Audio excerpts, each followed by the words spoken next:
Imagine for a second that you're tasked with building just an impenetrable fortress. Okay, I'm picturing it. Right. You pour absolutely every resource you have into constructing the thickest, heaviest, just most dense steel walls imaginable. You spend hours optimizing all your defensive layouts. Right, the classic turtle strategy. Exactly. So you step back, you look at this behemoth you've built, and you feel entirely invincible. But then, the enemy shows up. And they don't bring a bigger cannon to blast through your wall. They bring something way worse. Yeah, they bring a weapon that somehow uses the very weight and density of your own steel to crush you from the inside out. Yeah. Like, your greatest strength is suddenly the exact reason you are going to lose. Which is pretty much a tactical nightmare. It is an absolute nightmare. And that is exactly the tactical nightmare we are unpacking in today's deep dive. So, welcome back. Today we are extracting the tactical gold from a recent YouTube review by Màn Thầu. Yeah, their breakdown was really eye-opening. It really was. The whole focus of their review is the brand new Gen 5 Artillery Commander. This is a unit known as the Terrain Tactician. It's specifically designed for pack or anti-tank units. And looking at the raw data, it seems poised to just completely upend how armored engagements are fought. Okay, let's unpack this. Why is a dedicated anti-tank artillery commander so pivotal right now? And, what makes analyzing these raw stats so crucial for your gameplay strategy? Well, when we look at strategy games, understanding the math behind the skills is literally the difference between victory and defeat. Right. And the introduction of a unit that turns a core defensive mechanic against the player, it forces a massive reevaluation of the current meta. Heavy tanks they've long been the anchor of any serious frontline. Because armor buys time. Exactly. Players invest massive amounts of resources into armor thickness because time wins battles.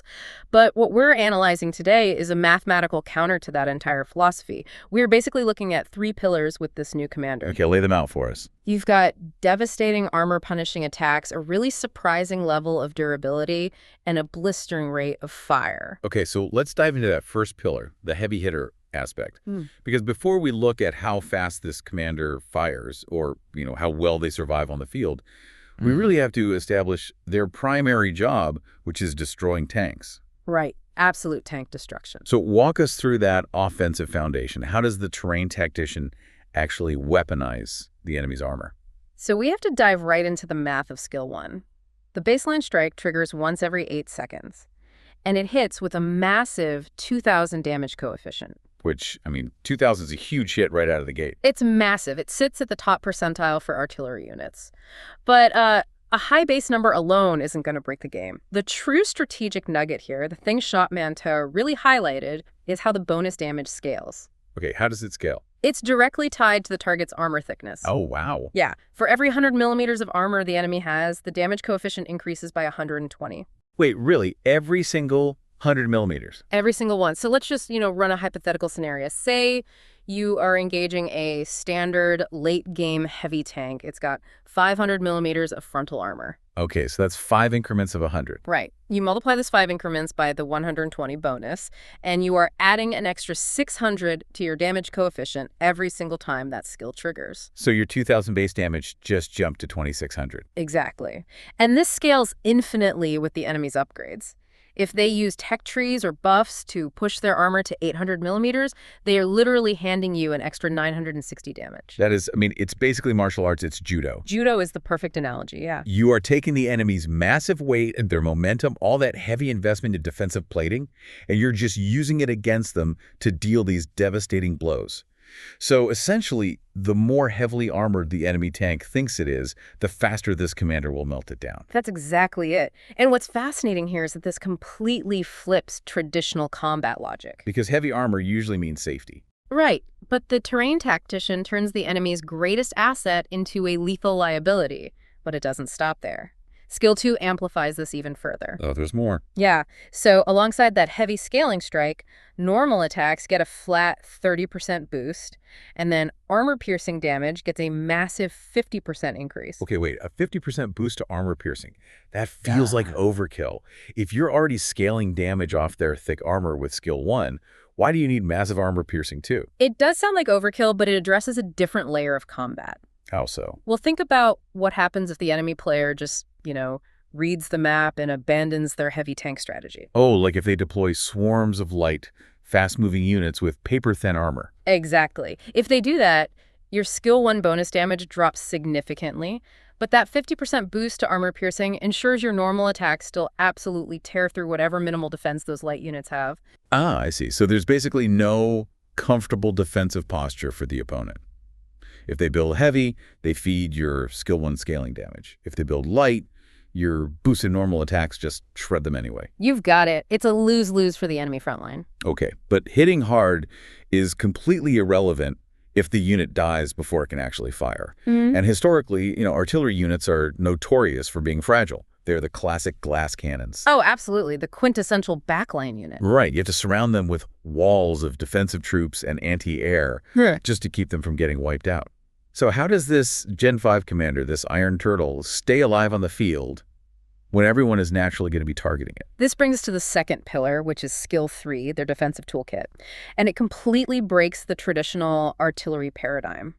First, the commanded artillery troops receive a flat 20% damage resist. Just across the board. Across the board, from all incoming sources. Infantry, cavalry, anything. Wow. Okay, taking a fifth less damage from everything is a huge baseline. That pulls them out of that squishy glass cannon territory right away. It does. But, crucially, the skill provides an additional 20% damage resist specifically against bombers. Okay, let me push back on that for a second. Yeah. Why the extreme focus, the double down on bomber defense? I mean, is that just a nice little bonus, or is that a game changer for artillery placement? Oh, it's a massive game changer. It changes everything about map control. You have to remember the broader context of the unit ecosystem. The rock, paper, scissors dynamic. Exactly. Artillery is slow and static. Bombers are fast, they ignore terrain, and they do huge area of effect damage. Bombers are the natural predator of slow-moving artillery. Right. If I see an enemy artillery line, my first instinct is to send a bomber squadron to wipe it out. Right. And usually, to counter that, you have to keep your artillery huddled under an anti-air umbrella. It restricts your movement, your line of sight. It makes you predictable. But with the terrain tactician... With the terrain tactician, you have the 20% flat resistance plus the 20% against bombers. That is a 40% total damage reduction against their primary counter. That is insane. Yeah. You're erasing almost half the damage of an airstrike before it even connects. By mitigating bomber damage so heavily, this commander doesn't just survive. They force the enemy to rethink their entire counter strategy. You can hold advanced tactical positions, choke points, narrow passes that would normally be suicide for an artillery piece. Because the opponent sends their bombers expecting an easy kill, and the artillery just shrugs it off and keeps firing. Exactly. It completely neutralizes the psychological comfort of having an air superiority counter. Okay, so we know the unit hits like a truck and can actually survive enemy bombers. Yeah. The final piece of the puzzle here, and this is what Shopman 2 really dug into, is the rhythm of combat. Because surviving longer just means you get to fire more rounds. Right, which brings us to the commander's attack speed and reload efficiency. Yes, the speed of destruction. Let's talk about skill 4 and the awakening skill. Walk us through how this unit masters reload synergies. So skill 4 is a passive that reduces the troop's load time by 10%, and at the same time, it increases damage intensity by 15%. Okay, but honestly, 10% faster loading doesn't sound like a game breaker on its own. In isolation, it isn't. It just means you squeeze out a few extra volleys. But, and this is crucial, you have to look at the awakening skill to understand the synergy. Okay, what does the awakening skill do? The commander has a 30% chance on every normal attack to deal an extra 800 damage coefficient. Okay, so every time the cannon fires, you roll a die. Yeah. And you have roughly a 1 in 3 chance of dealing a massive burst of bonus damage. Yes, but here's the catch. That ability can only trigger once every 4 seconds. An internal cooldown. Here's where it gets really interesting. How do these final 2 skills actually feed into each other? How do you use that reload time reduction effectively?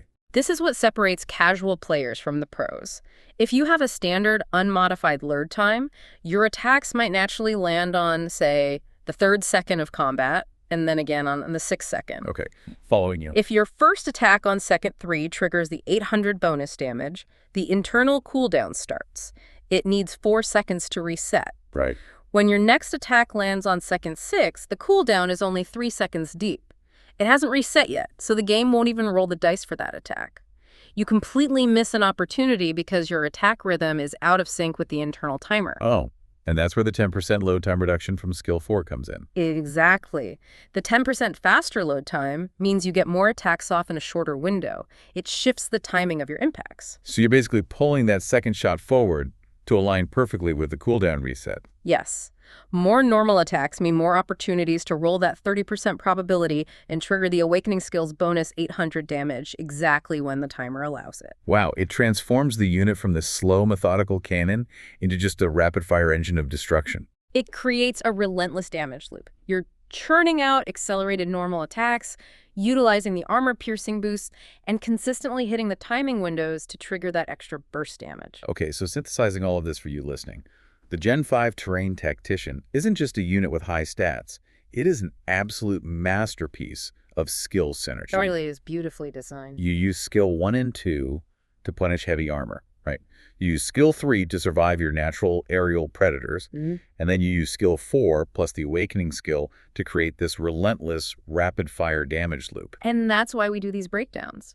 Recognizing these mechanical synergies, like pairing load time reduction with percentage-based trigger skills, that is what elevates a player from casual to competitive. You aren't just dropping a unit on the map, you are actively manipulating the game's math. It's just brilliant.